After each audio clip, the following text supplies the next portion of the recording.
How to get discount code for PlayStation Store. First of all, let's navigate and open the web browser that you use for searching.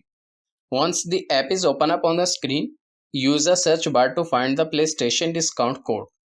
Once you get the search results, find an authentic website with active promo code and tap on the URL to open it. Once the website is open, scroll down to find the best deal or offer and tap on that to grab the discount code. A pop-up will appear on the screen where you can find the promo code. Simply tap on the copy button, and once it's copied, let's go to the PlayStation Store.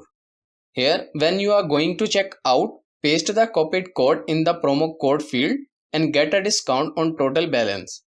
And that's it. This is how you can get discount code for PlayStation Store. I hope this video is helpful for you. For more information, please subscribe our YouTube channel, and thank you for watching.